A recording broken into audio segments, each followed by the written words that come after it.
Okay, so first of all, a counterexample to if p is a perfect number, then any multiple of p is also a perfect number. Like if I took 6 and I took its multiples, so 2 is not a perfect number. A perfect number is when you write out all the factors, you get rid of that, then the factors will add up to that number. So that works for 6. It also works for 28 as well. So if I look at this, 2 is not a perfect number, and 3 is another factor. 3 is not a perfect number because 3 plus 1 does not give 4. 2 plus 1 does not give 3. Now when we're looking at the other one, there is no multiples of p that are perfect numbers. So no multiples that are perfect. So what we're going to do is we're going to assume there exists a multiple of p that is perfect. And so we're going to do a proof by contradiction.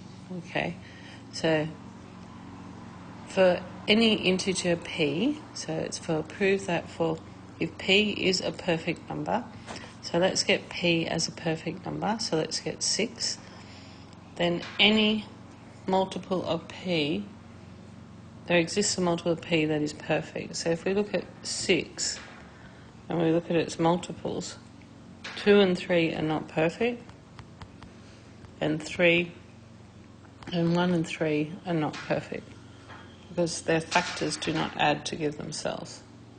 Okay, so this is looking at all of the factors are not perfect. Okay, even 1 is not. So if we look at 28, so 28 have 1 and 14. 2 and 14, 1 and 28, 4 and 7. So if we take one of these factors, we take all of these factors and look at them, you can see that there is not one of these that is perfect. So this one isn't perfect because their factors do not add to give 14. 28 is 1 and 28, 2 and 14, 4 and 7, they don't add to give 14 either. Number 4 is not perfect because you've got 4 and 1, 2 and 2, they don't add to give 4, and 7 is 7 and 1, take away the 7, you only get 1. Okay, and just to clarify, 1 is not perfect because it has to be the sum of all of its factors, not including itself. So therefore 1 would have no factors, so it's not perfect. So this is a counterexample which disproves that if the number is perfect, then at least one of its factors will be perfect. So this is not true.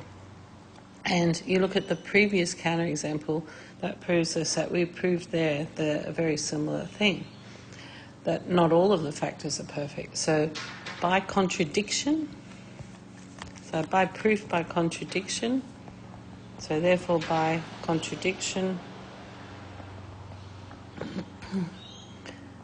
if p is perfect, then none of the factors of p are perfect.